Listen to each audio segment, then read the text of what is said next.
Welcome to Sports Center. I'm your host, Cyril Cantaria, and today we're here live with an audience of college presidents and athletic directors from the Sports Management Conference in sunny Coronado, California. We're discussing a very special issue today, the ethics of the NCAA business model. Should college athletes in revenue-generating sports be paid? I'm joined to arrive at a solution with a series of experts. To my left, Alyssa Santamaria, the head of neurology at the Johns Hopkins Medical School. To my right, Dan Nicolette, director of finance in the Department of Athletics at the University of Minnesota. Tyler Wallace, the general counsel of the SEC Athletic Conference. And Janine Leger, the athletic director at the University of Texas. Go Horns! We're going to start with a video. Kevin Ware, Louisville Reserve guard, NCAA semifinals. I'll have to watch it every time. And he's down with a gruesome injury. Now, Ware, of course, suffered a serious tibial fracture compound in his right leg. Just one of the many injuries that college basketball players can face. And what's more is the media frenzy that surrounded this injury and led to the emptying of shelves of these t-shirts.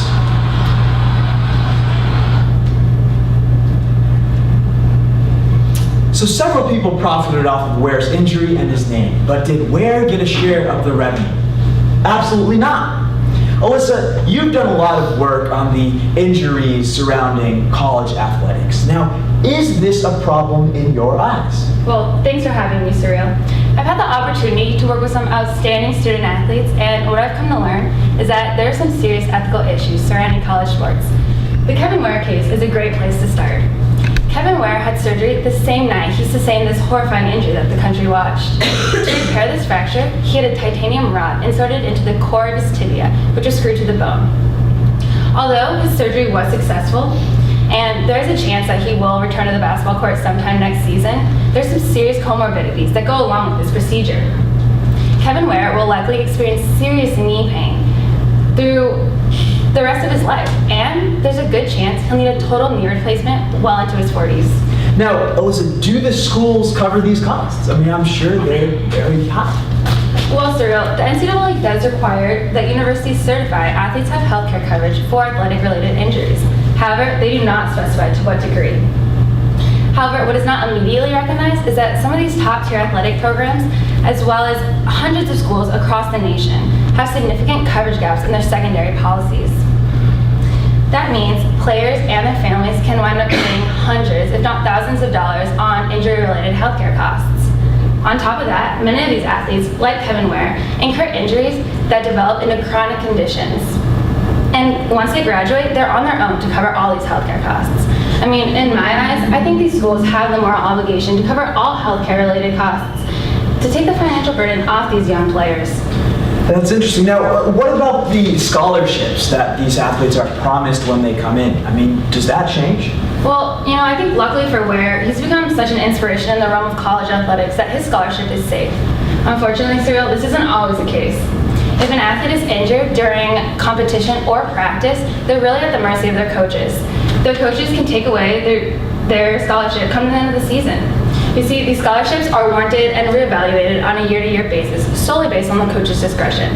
A scholarship can be taken away if a player is underperforming, injured, or even to make more money available to incoming recruits.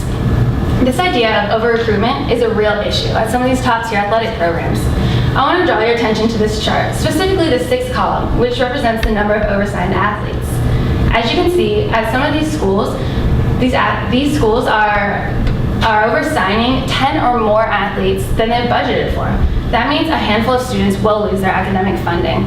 That's incredible. Now, I mean, what happens to these unfunded athletes? That's a great question, Cyril. The sad truth is that a handful of these athletes won't be able to afford their academic education once their funding is gone.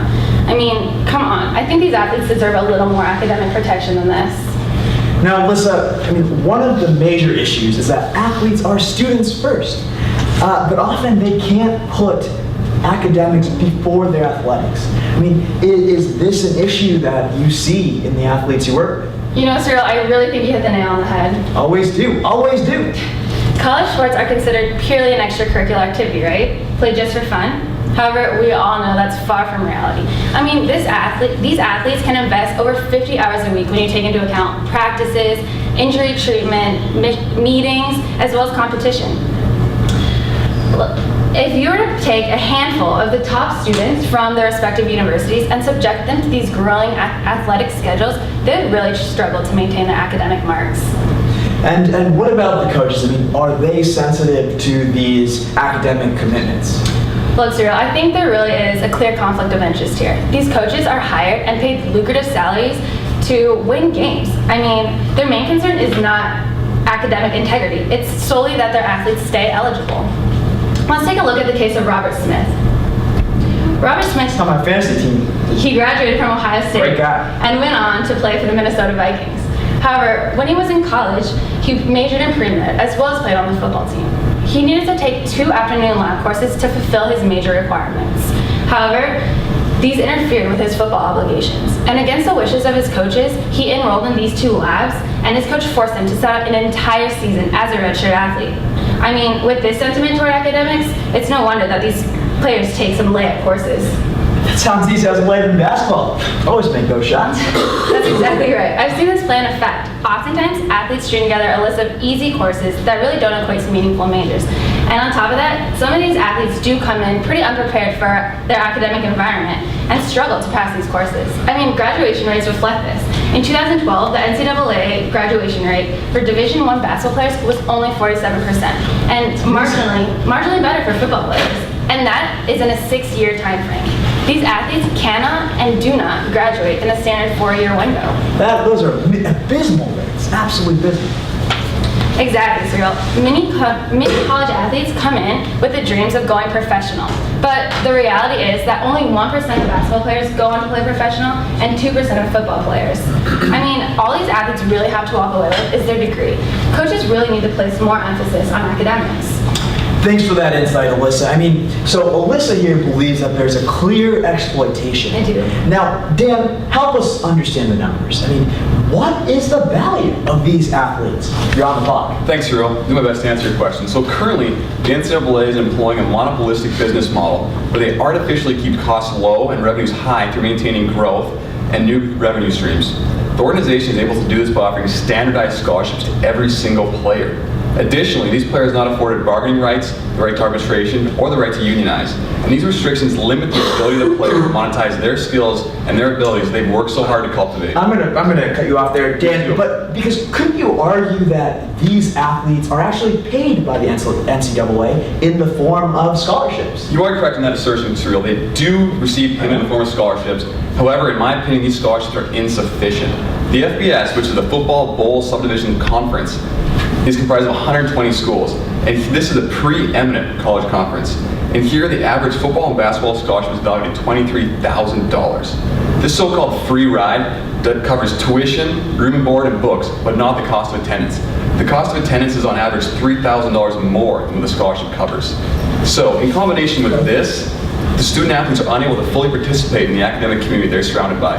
This point was earlier mentioned by Dr. Santa Maria. Now, if we were to use the revenue sharing model that the NBA and NFL currently employ, the athletes would be entitled to half of the revenues produced. This is presently not the case, as the NCAA and the individual programs collect and distribute the revenues as they see fit. This, in my opinion, is unjust, and the revenue-producing athletes are entitled to a more equitable model. But hold on there, Dan. I mean, Yes. there's a difference here. I mean, isn't the revenue generated by these college programs essential for the operations of the university? It is true, universities are large corporations and they require capitalization. However, basketball and football players should not bear the responsibility of propping up inefficient departments that exist within the institution. Fair point. Further exploring this idea of revenue sharing is the National Collegiate Players Association in the 2012 paper, The $6 Billion Heist. Here, the authors determined the fair market value of each NCAA FBS football and basketball player under the revenue sharing assumption. In my opinion, this theoretical valuation is a vanguard for college athlete valuation. Let's consider a few of the NCAA revenue sources. First, you have the TV deals, which alone bring in $1 billion per season, which is astounding. Other sources of revenue include the NCAA popular video game, the EA Sports title, NCAA football, which is released every single season. And thirdly, you have these individual programs receiving corporate endorsements, which are very lucrative on a season-to-season basis. Now, with that said, I'm not blaming the NCAA hoarding all this generated revenue, for several student-oriented programs do exist. One, the Student Assistance Fund, the Basketball Scholarship Fund, and thirdly, the Sports Sponsorship Fund. But with the revenue-producing athletes, they don't see the direct benefits through these intended trickle-down programs which have been established. This here is a chart illustrating the student-athlete compensation. Firstly, you have the scholarship value, which is at around $23,000 per season on average in the FBS.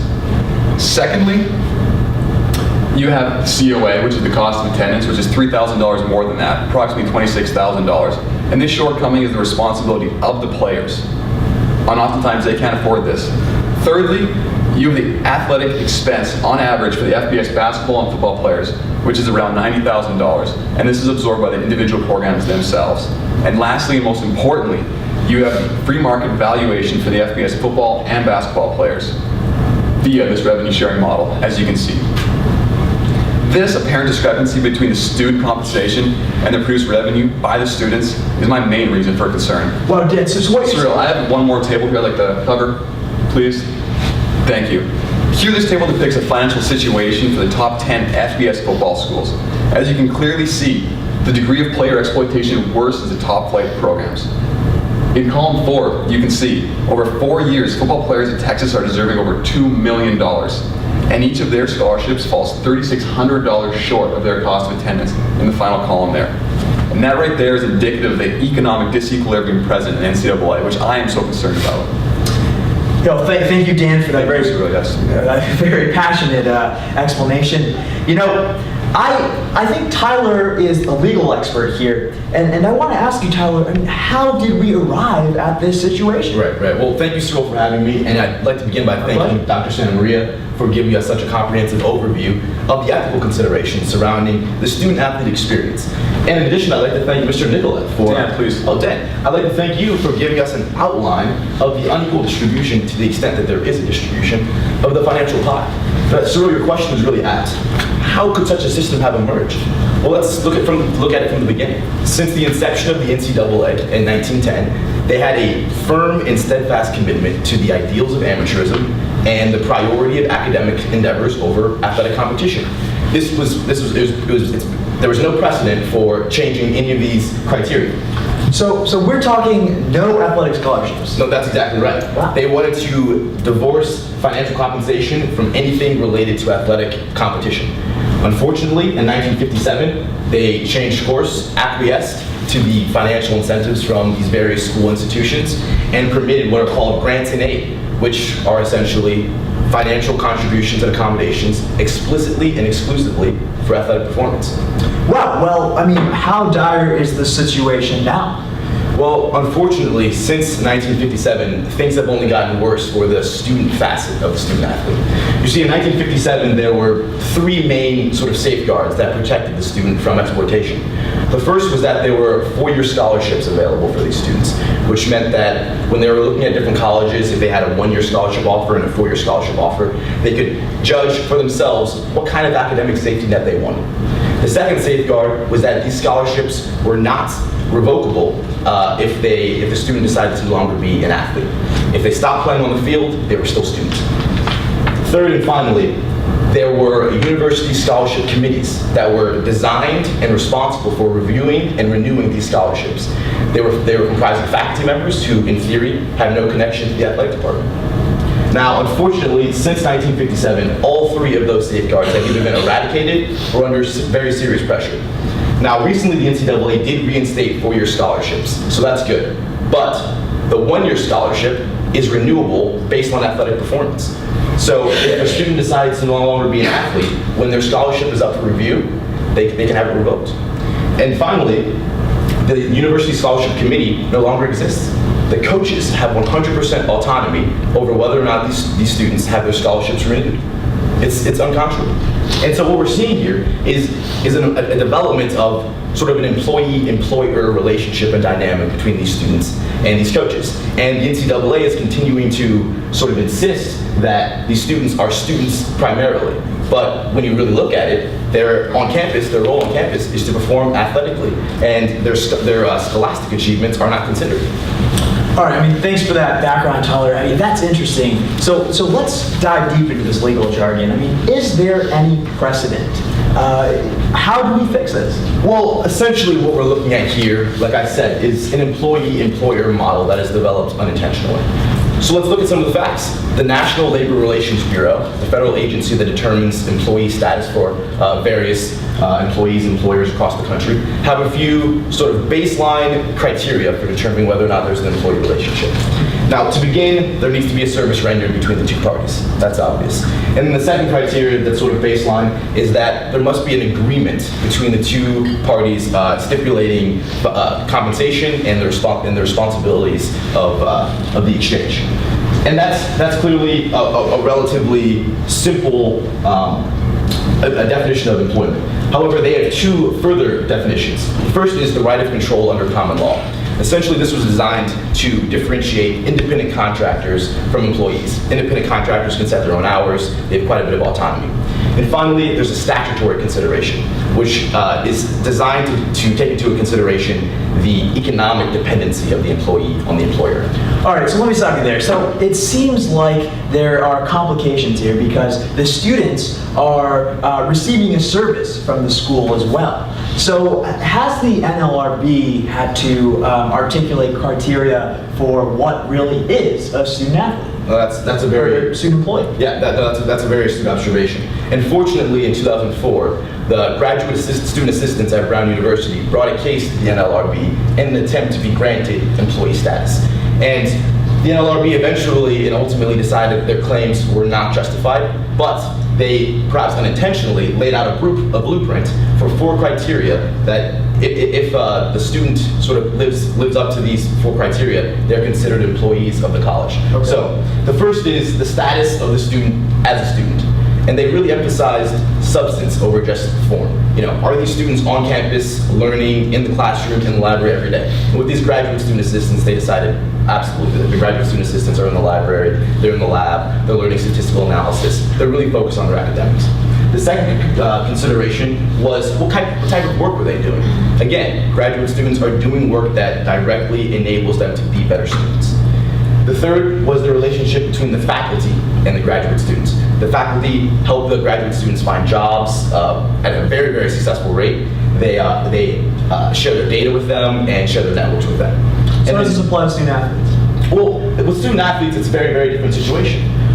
Their student status, as we've seen, has been scaled back over the last 50 years and largely replaced with sort of an athletic relationship with college.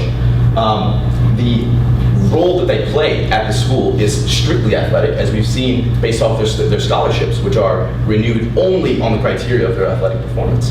And then finally, the relationship with the faculty has been scaled back and encroached upon by their coaches, who largely play, you know, the role of their professors, their academic advisors, and more often than not, the Judicial Affairs Committee. Okay, so that makes sense, Tyler. Now, what about Title IX? That's got to relate to this issue, right? Is that a problem at all? Well, you see, a lot of people do bring up Title IX when discussing payment for college athletes. However, the way we've packaged and conceptualized the issue, Title IX really isn't a problem, because what we're arguing for is recognizing these students as employees. That has nothing to do with gender discrimination. If they're employees, and they deserve equal protection under the law. Well, thank you, Tyler, for that legal insight.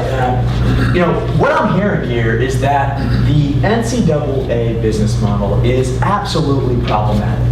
But, you know, we're here to talk solutions. So, Janine, do you have any insight here? Oh, I do. Well, we've had all the strings put into the equation, and now we've just got to tie them together and find a solution. You're right, there's a serious problem whereby college athletes, specifically Division I basketball and football players, are exploited.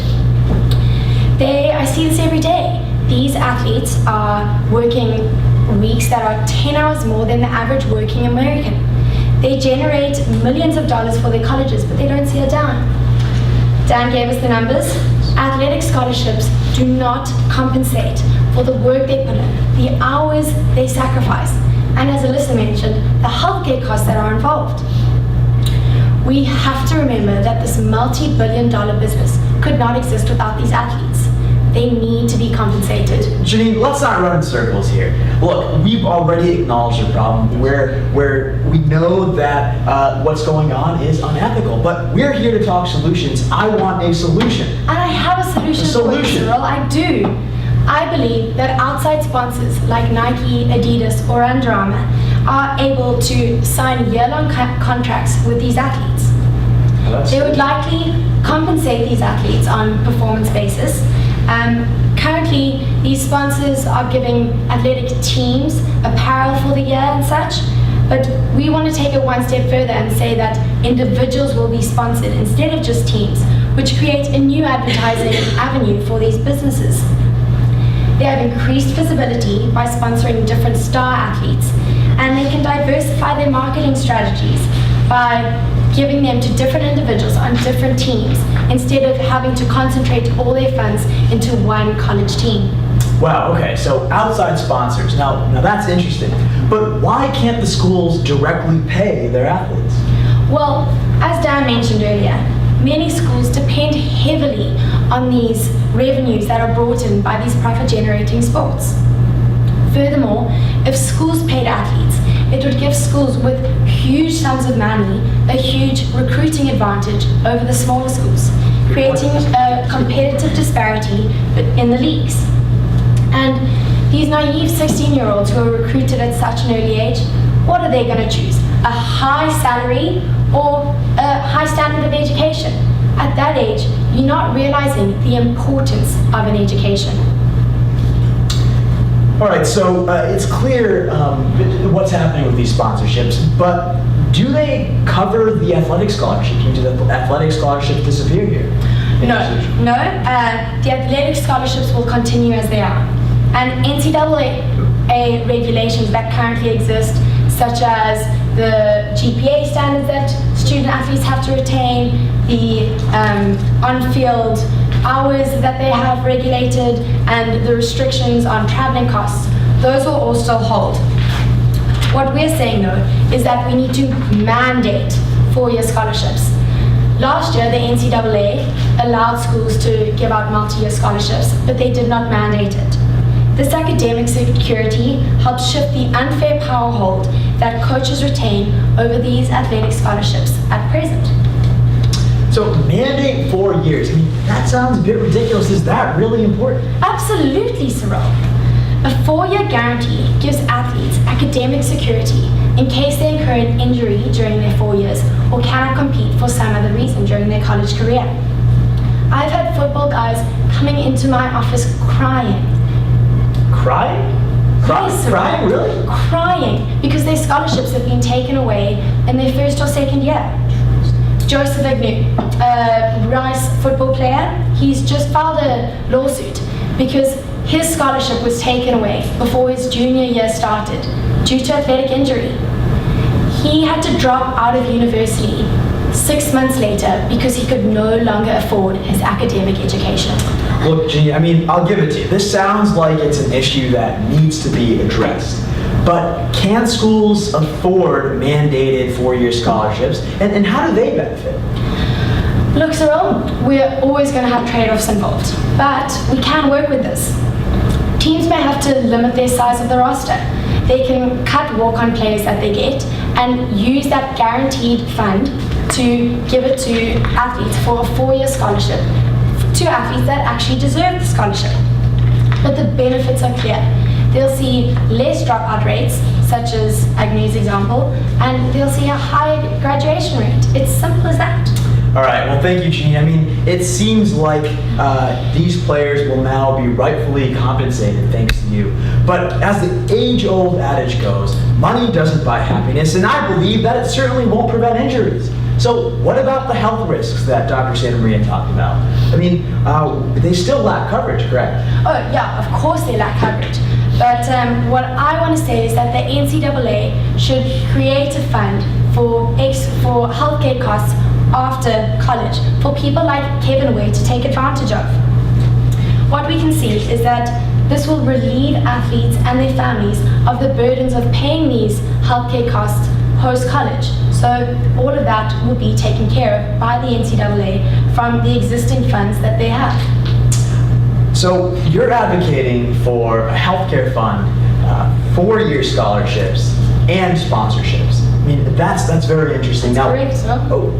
what do others think about this? I mean, we'll go to Alyssa first. Well, I think that was a very interesting, multifaceted solution you laid out, Janine. I think that a lot of aspects of this will provide some more protection and security for the athletes and allow them to enhance their academic experience. And also, this healthcare fund is a great idea. These athletes really shouldn't have to weigh the burden of these healthcare costs. Great. Tyler, thoughts? Well, I'd like to start by saying that really anything would be a pretty drastic improvement over the situation we have right now. Right now, the model is antiquated and they're exploiting these young athletes.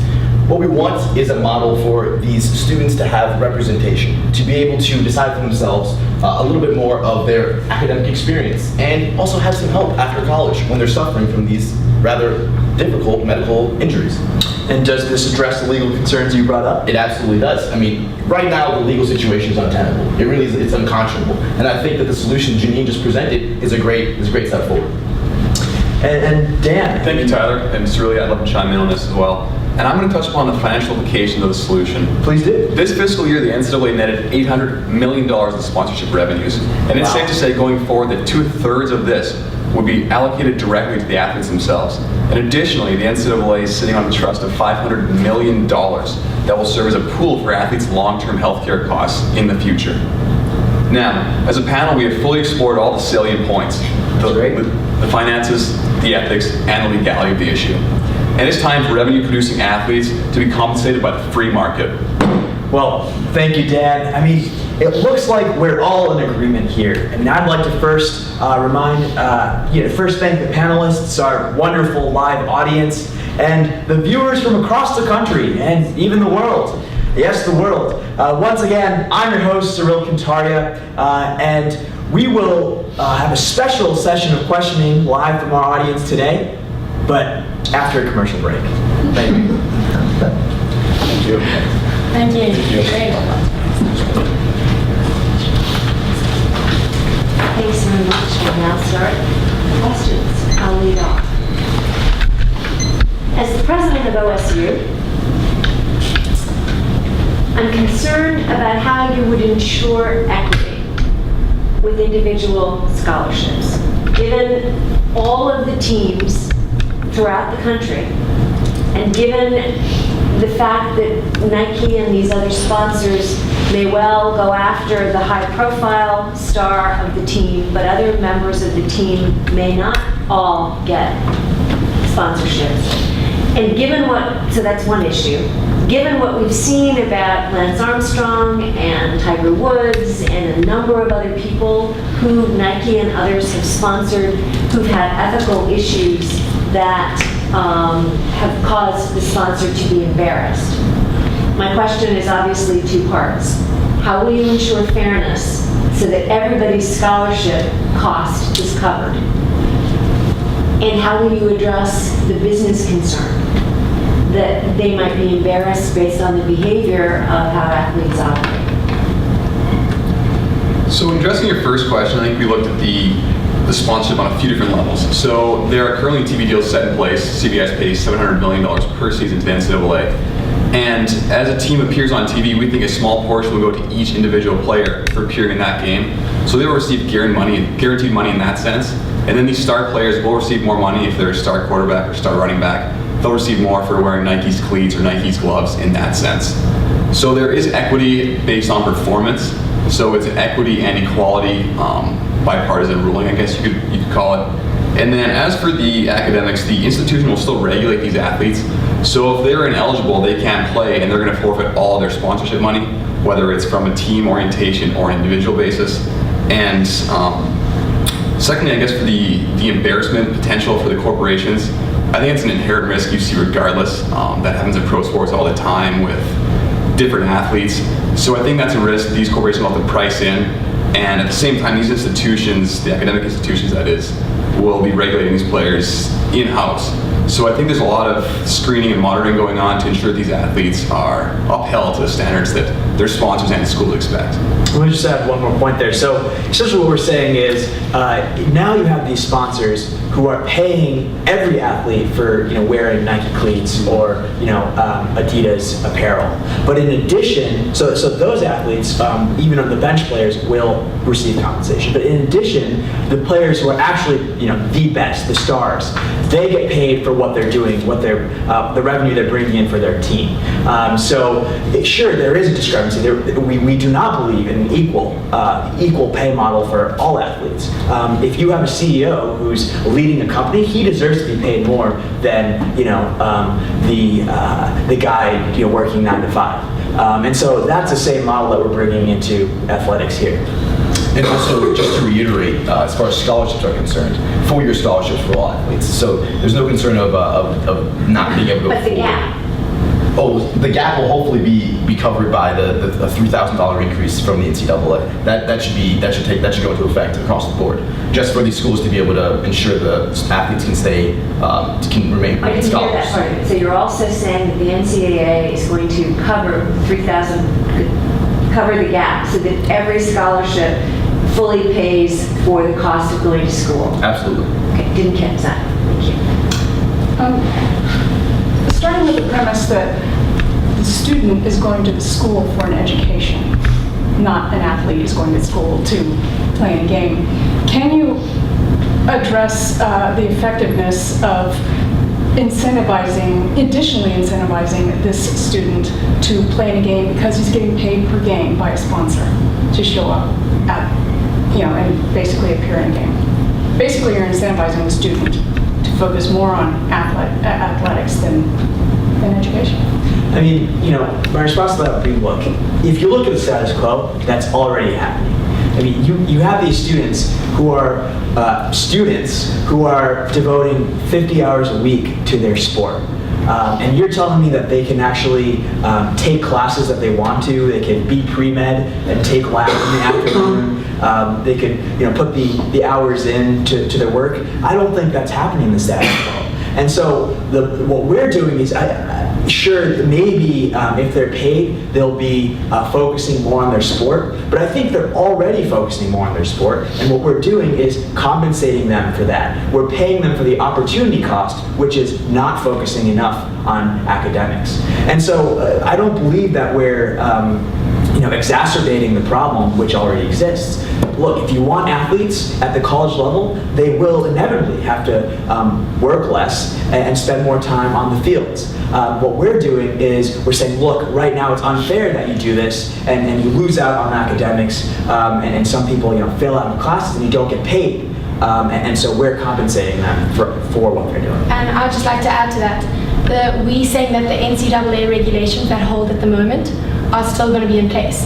So the athletes cannot play more than 50 hours a week. They can't put in extra time. They're not allowed to under NCAA regulations. They have to keep a GPA standard that's at a high enough standard for them to play. So it's almost incentivizing them to work as hard in the classroom as on the field, because if they're not working in the classroom, they're not going to get that money for playing.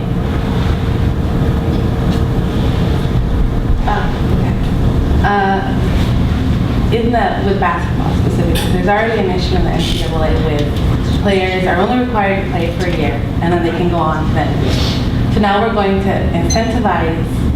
add another incentive to this 1 year. Okay, now I'm in, I'm out. I can go to the NBA. I'm going to make whatever Nike, Adidas is going to pay for me to make if I'm a star player or not. And going back to her point, I think it further incentivizes your role in the court versus your role in the classroom. So either that rule needs to be changed, that if you get the 4 year, you have to go the 4 year. And that's probably not something that's going to happen. But there seems to need to be more discussion about, with this added compensation, how do you also incentivize getting your education? Because now it just seems an extra bonus for that basketball player. Well, I'm going to get paid this 1 year that I go to school, and then I'll go to the NBA and get, whatever. Well, I mean, the fact is that these students in high school, they're stars, and they really believe that once they get to college, they're going to go on eventually to play professional. But really, especially for basketball, only 1% of these D1 athletes go on to play professional. And their coaches, when they're recruiting, they're led to believe that one day they will be in the NBA.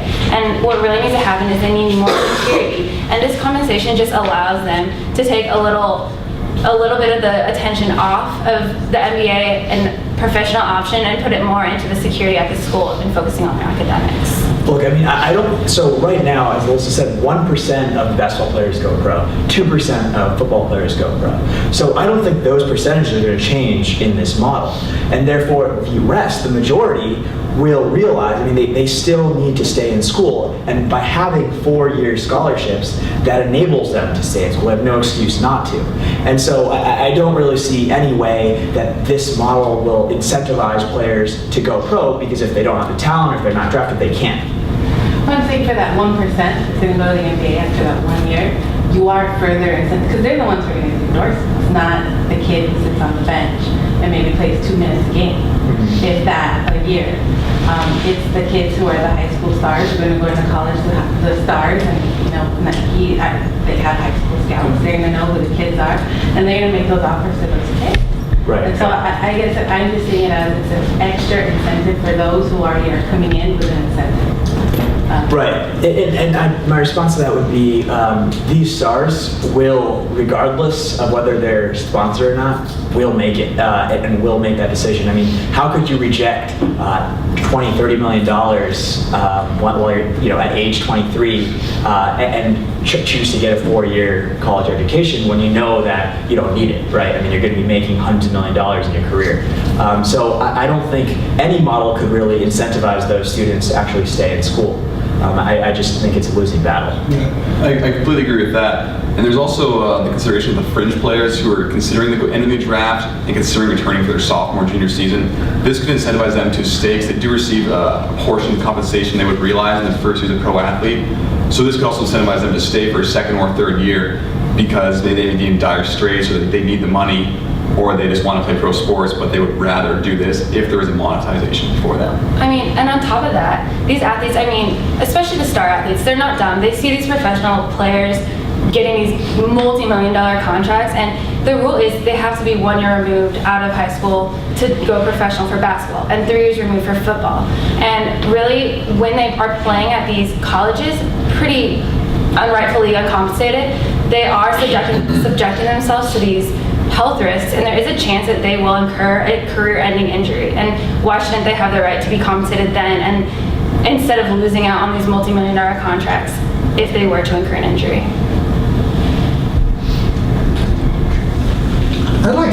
I'm really concerned about giving more money to athletes. And I'm wondering about the effect of increasing, whether it's for an incentive or whatever else. Is there any harm to, the intent may be to compensate them better in your proposal, but is there any harm that you can identify with giving students more money if there's truly student athletes on the campus? What kind of ethical issue are we trying to address here? Yeah, I think there are potentials for harm being inflicted on these individuals, whether they're spending recklessly or being irresponsible with the money. But at the same time, I don't think it's the institutions or the NCAA's role to preemptively decide if they're going to be a reckless individual and take away their freedom of choice and impose a decision on them before they make it. And I think another harm, which one of the judges touched on, is, absolutely, perhaps these students will see their experience in college not as an academic experience, but as a job, because they're now being paid, and that is their primary concern. And so I think that is a risk we're willing to take, because in our eyes, as it is, the NCAA has regulations surrounding how many hours you can put into practice and and the GPA requirements. And so I think if they want to stay college athletes, if they want to continue receiving money from these sponsors, they'll have to not only see their job, see their sport as a job, but also see academics as a bar that they have to meet. And I think there are some, possible downsides.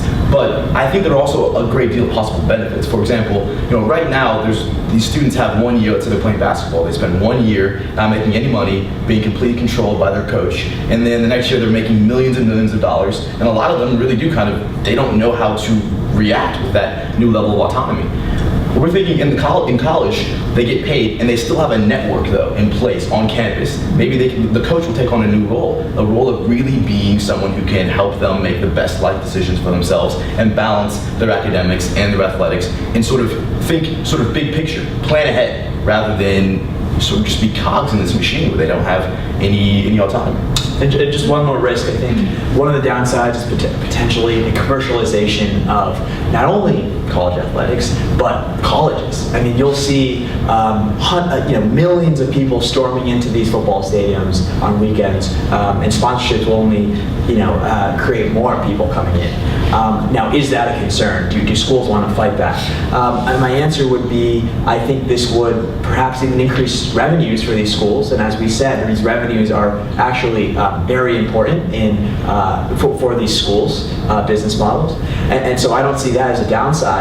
And if they didn't want to have a commercial athletic department, then they could be cutting programs and they could not attract the best athletes. So I think we're moving in that direction. We already see that happening. Schools like Texas, Louisville, Florida, I mean, they know the business they're in and they know what's happening to their brand. So how do you justify then, going back to the point that going to college shouldn't really be education, how do you justify people that weren't born with the gift of athleticism and having this opportunity to go to college and make money off of it, where there are just as many people going to college who are extremely talented academically and are benefiting that university by that talent? So for instance, I'm going to make a broad statement, Dartmouth probably is known for sports such as Texas, but they're known for their amazing, talented students, right? Very smart students that are coming out and being very productive members of society, and by that, Dartmouth is benefiting because their reputation and their, people that are holding them to this higher ideal of education. So I feel that Dartmouth is making as much of a benefit from that, from the academics, as Texas is making from their athletics. And so why wouldn't you be able to then compensate a very good student who is making money for the university or making a good reputation for the university from that aspect rather than sports? It just seems that it's really steering you in the direction of having the purpose of going to college. It's becoming more of a business than focus on education. Well, I mean, if we look at the moment, you can be paid for doing research. So there is a model in place where you can become an employee of a professor through that. And if your research,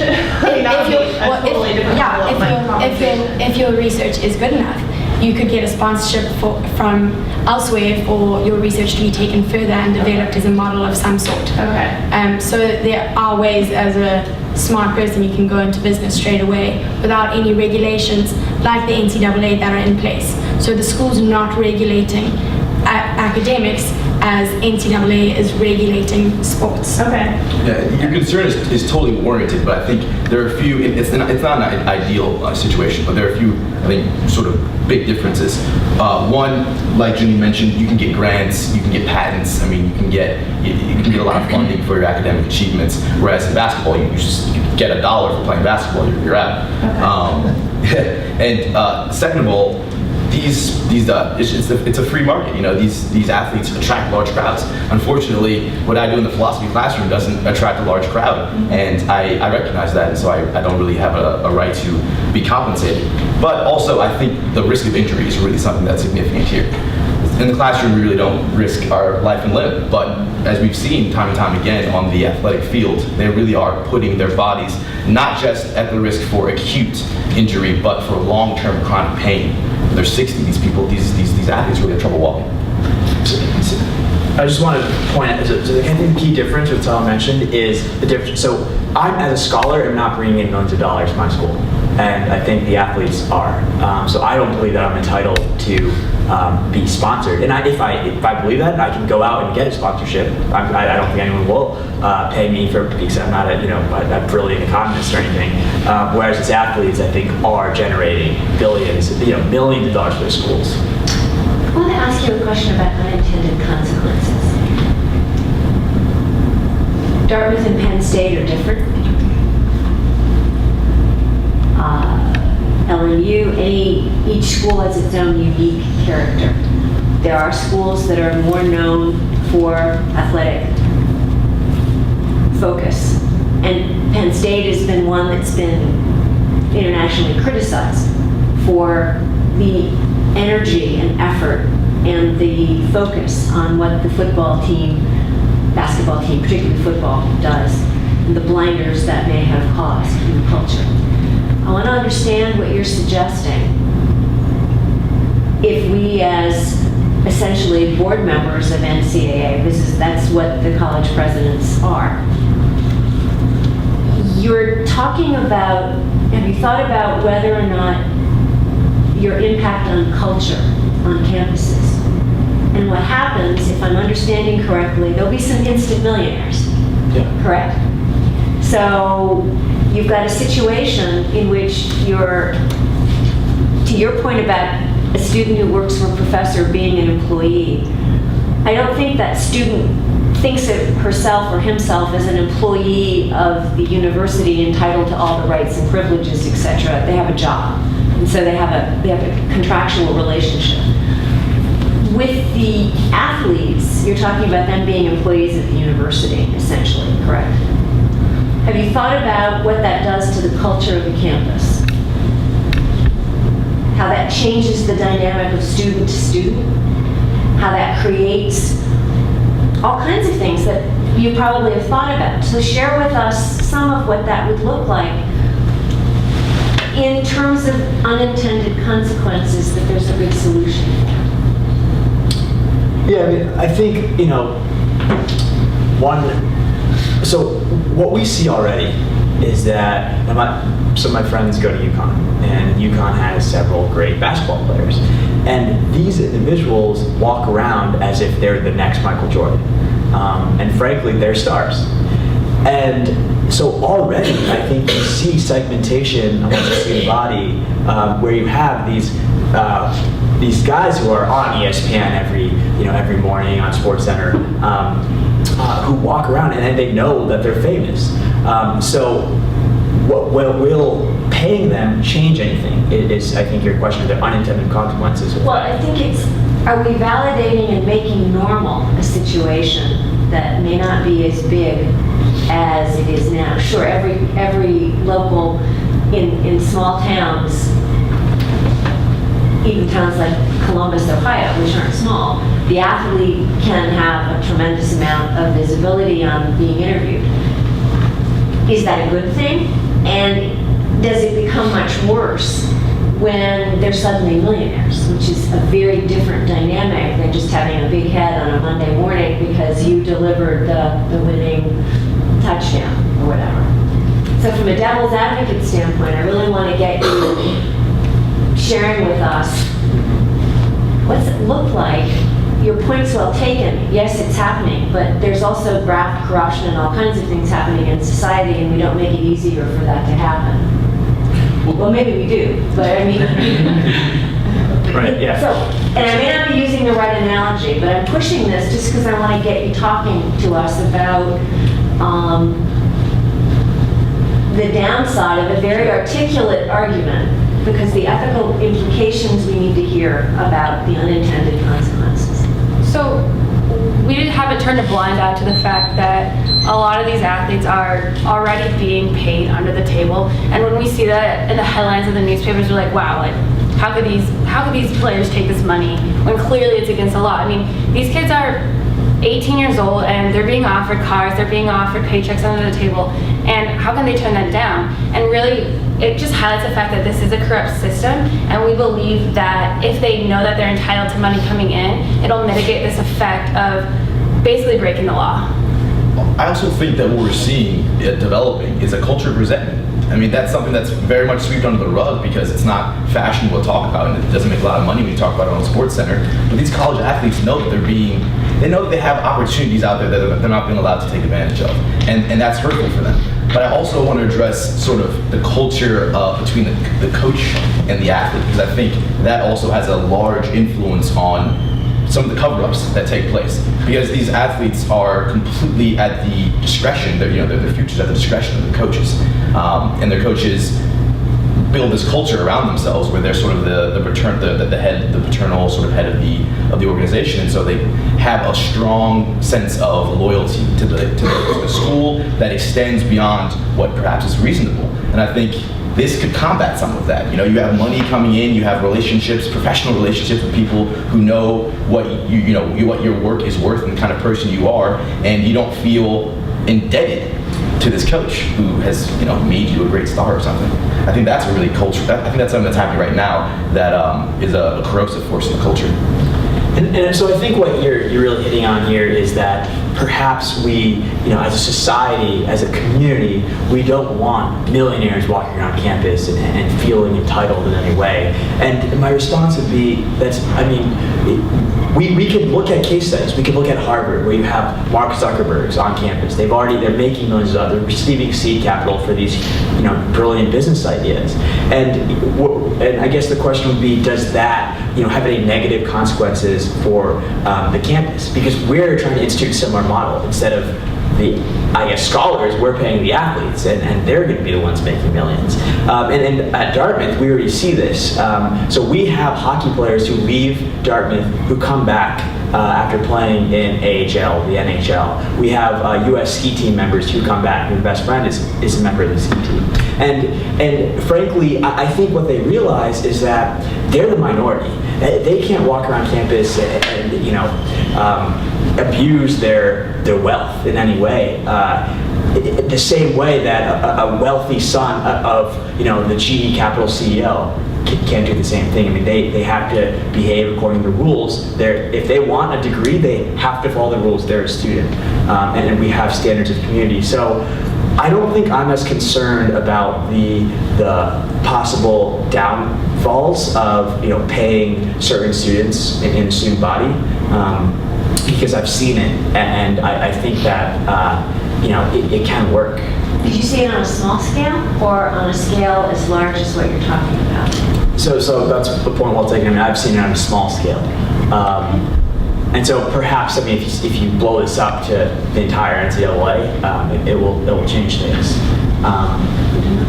We don't know, right? And if we do look at schools in Europe, you've got a lot of professional paid athletes at a university level, because you are allowed to be professionals at university. Soccer players that are at the university, I know in Sweden, I have a professional soccer player friend. I've got a professional soccer player friend who's playing in London, and they walk around campus as a normal person, but they've got a job outside of that, and they're getting compensated for what they do, so they're not complaining about it to students around them, saying, "Oh, this is what I did this weekend. I went and played this, and oh, look how much the school's getting, and I'm getting nothing for it."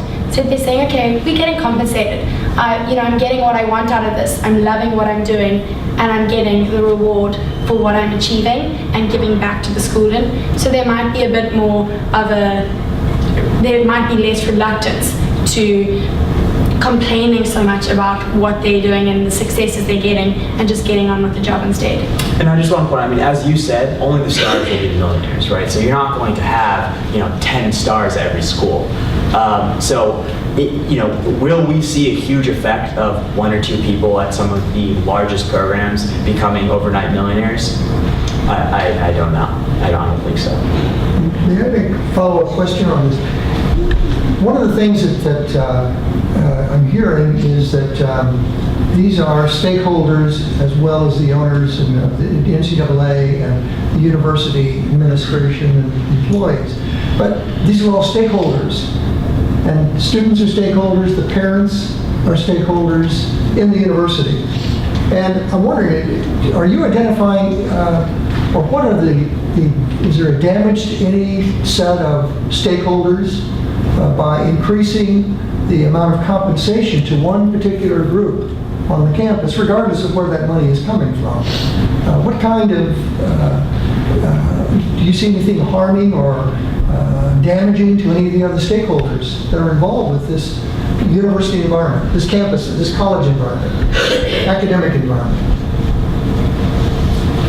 That's a great question, and I think the answer is yes, there are always trade-offs, and I think there are trade-offs in this scenario.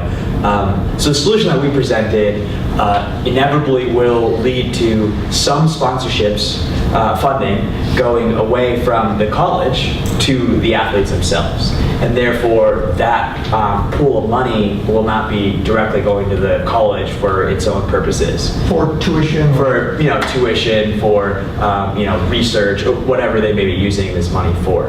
And so I think that is absolutely a change that we will see. At the same time, I wonder if the school, by having these sponsorship, by having these sponsored players, will see it as an investment because their programs are going to grow even more. I mean, they may have more fanfare associated with their teams, and that could cause increased TV deals for the schools. It can cause increased ticket sales or T-shirt sales. So I think initially it may be seen as investment because they're losing that that pool of capital, and they have to find other pools to pull that capital from.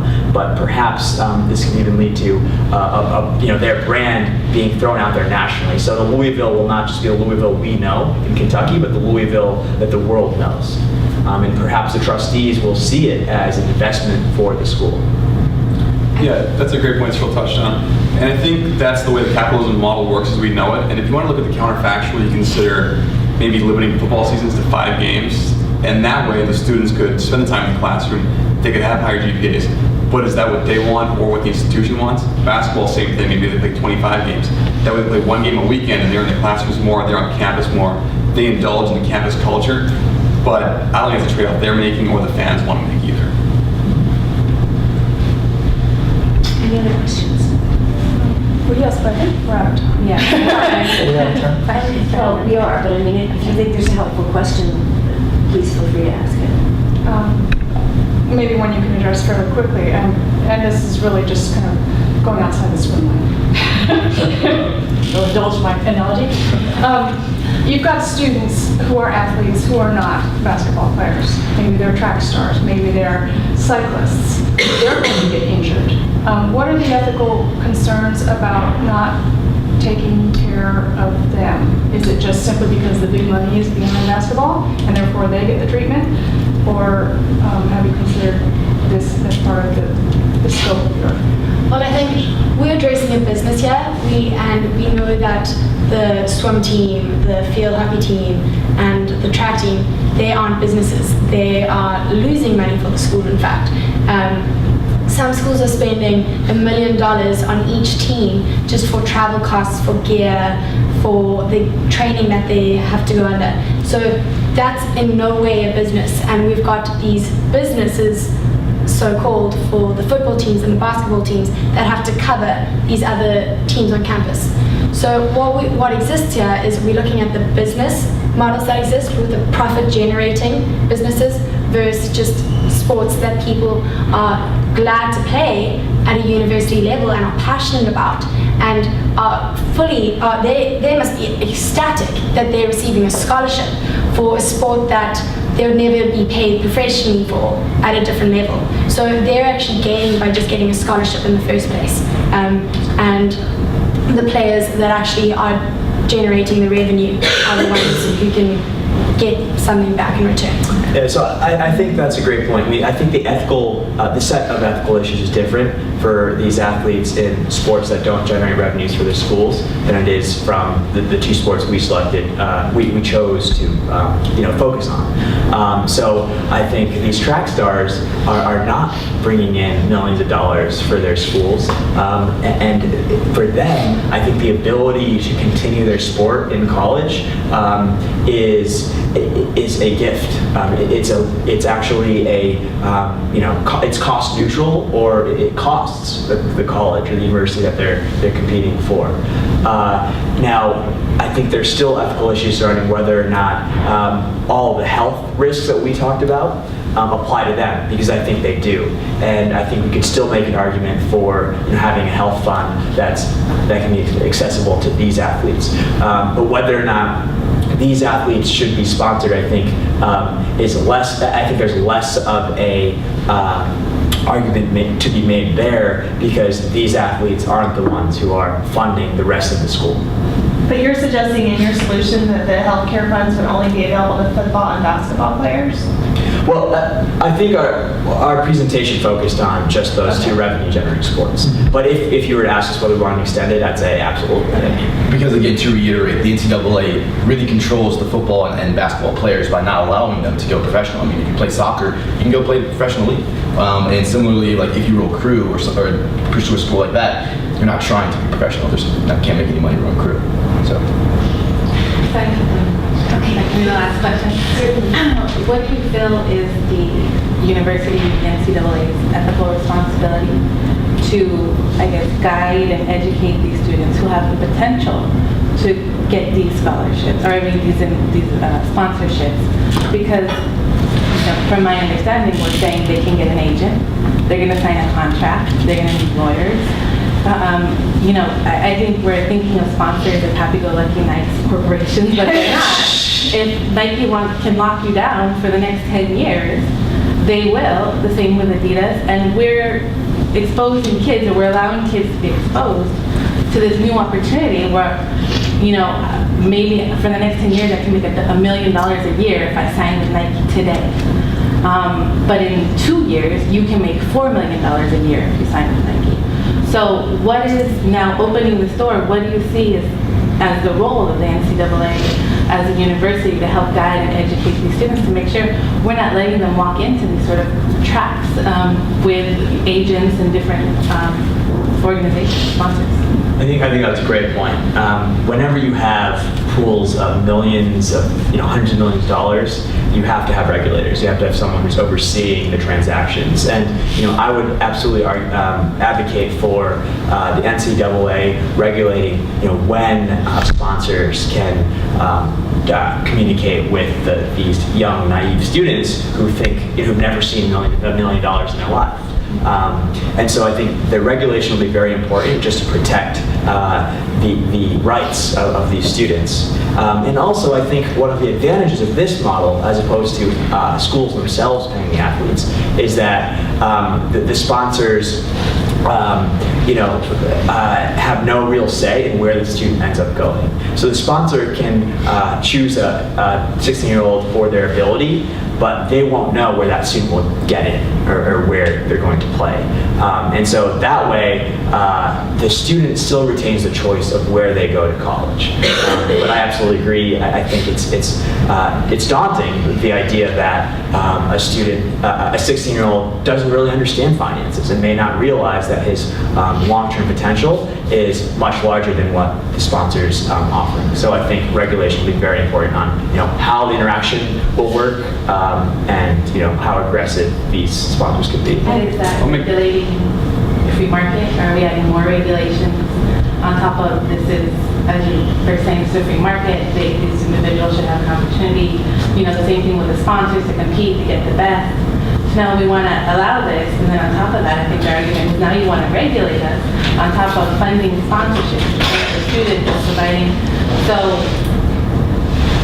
it's a balancing act. So I would want you all to be very thoughtful in how you ask that question of allowing one thing and do we take away another, and how we don't get into that realm where we open the doors to unintended consequences. Before we move on to the third part, because I don't want you to cheat into that. I just wanted to say back to your point about worrying about 10-year contracts.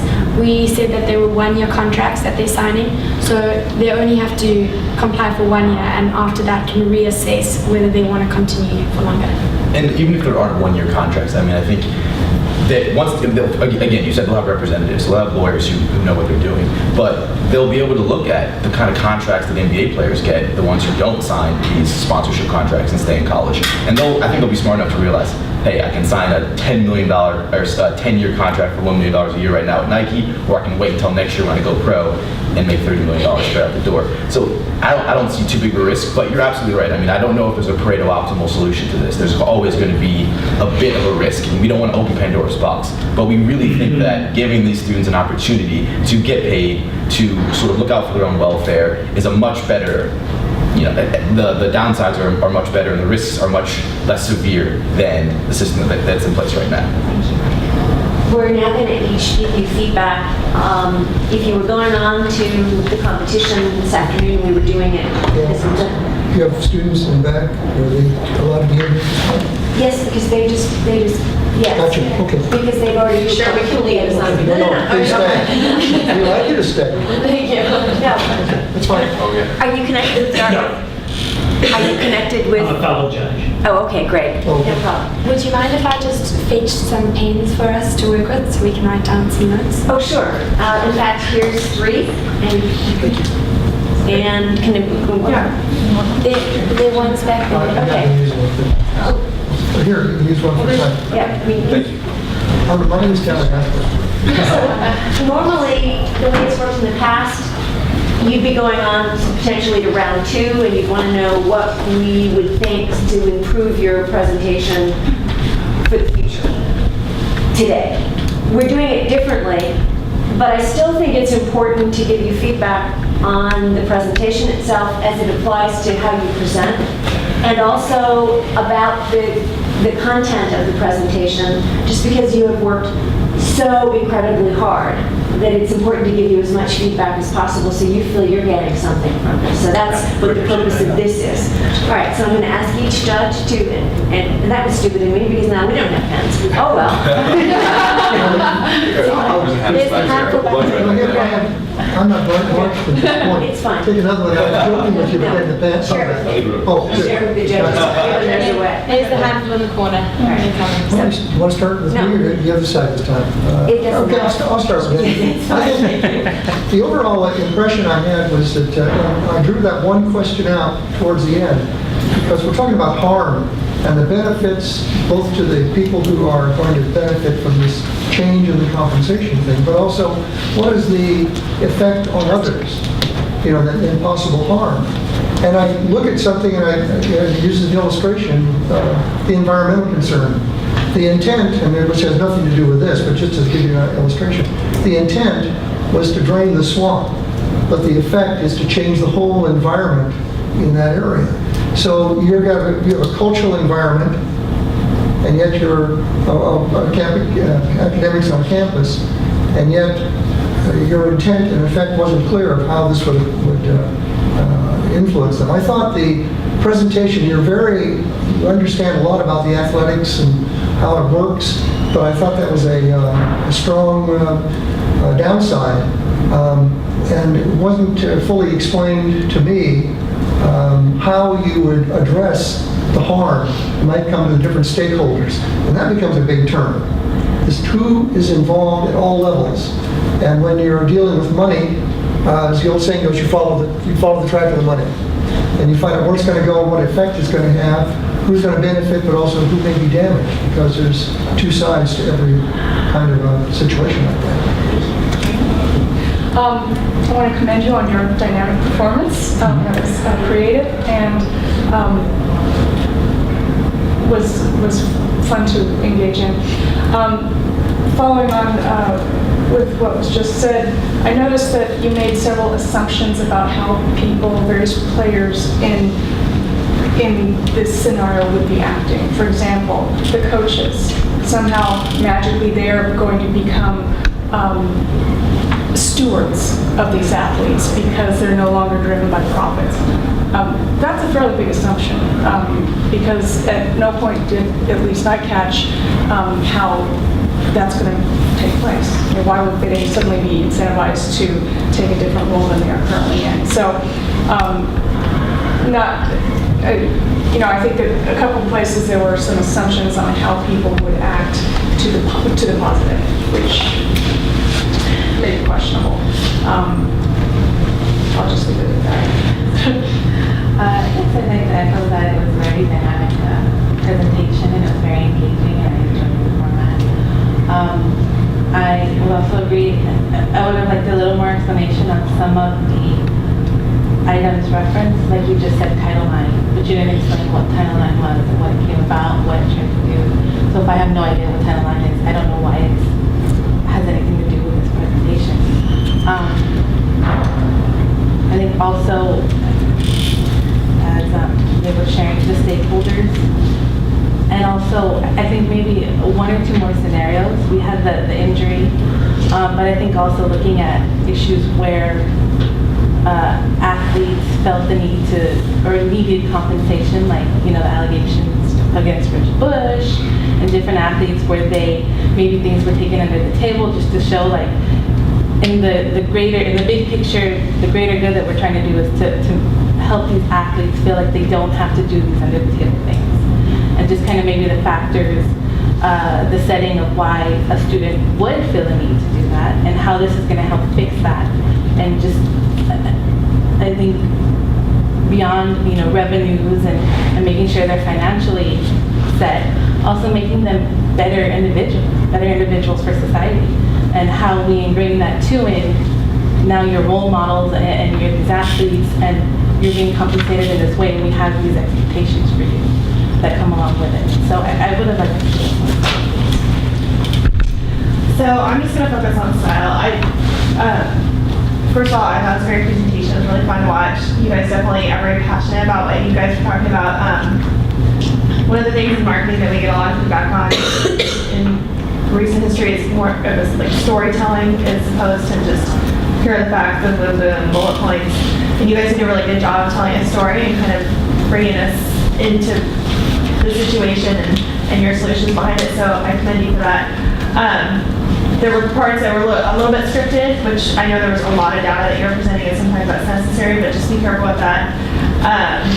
But again, your solutions, I thought the flow was really good, and whether or not we agree with your solutions, I thought that you did a good job of defending why you provided the solutions that you did.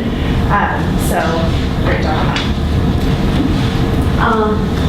I think each of you, without exception, did a fabulous job of establishing credibility and presence. Granted, you were playing roles, but you each were so into the role you were playing. Did it so competently and effectively and engagingly.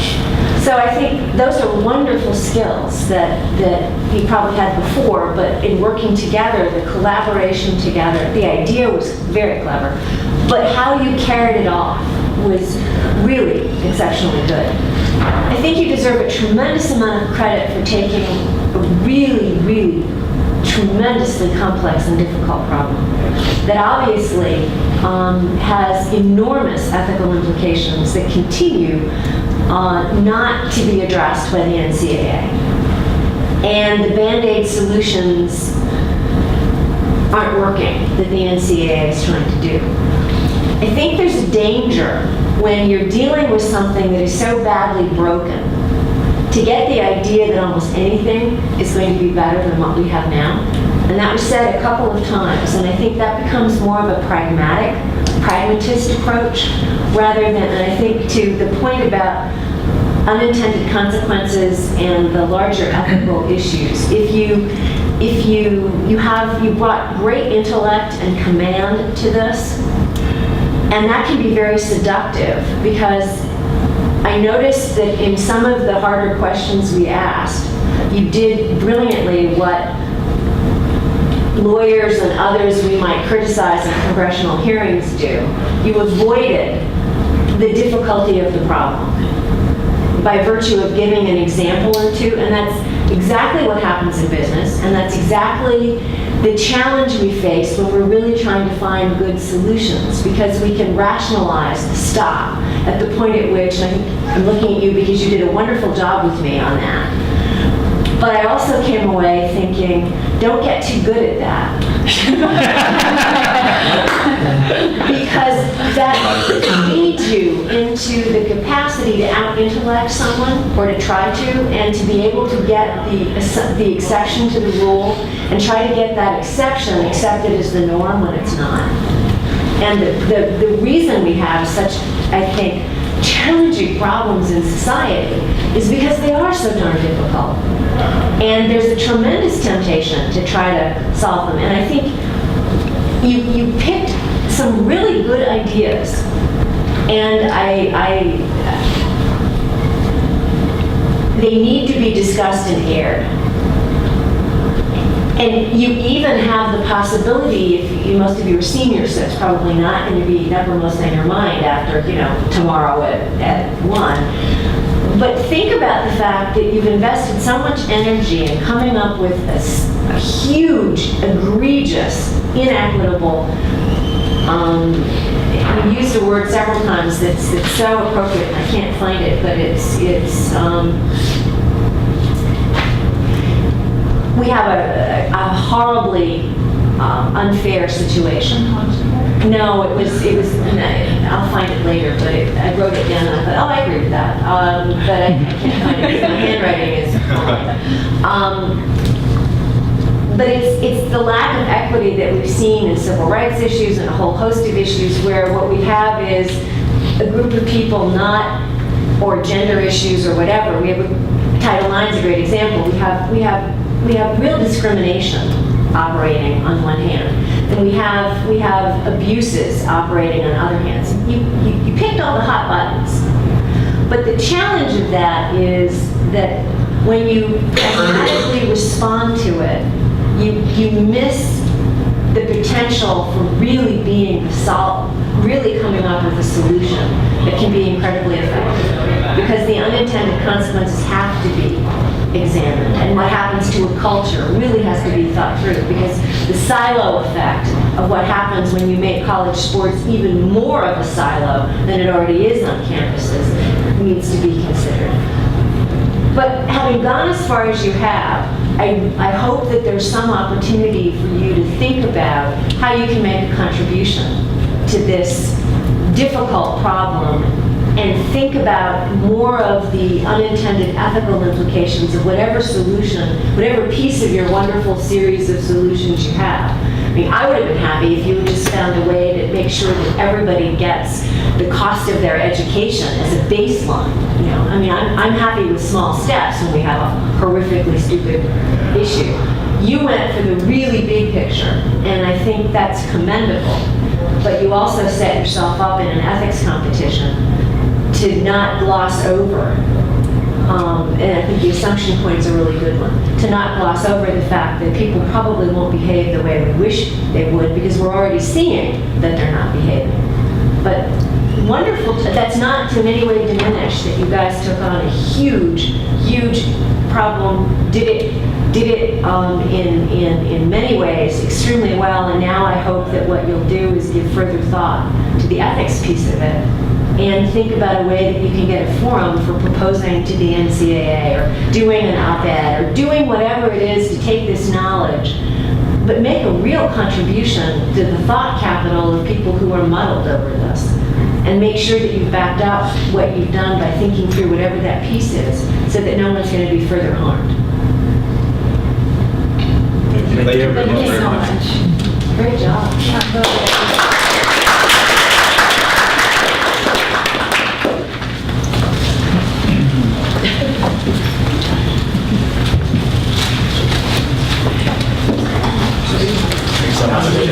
If I couldn't ask questions, I'm not going to take the time. I got it. $1,000 free. Thank you so much. Oh, no, I didn't know.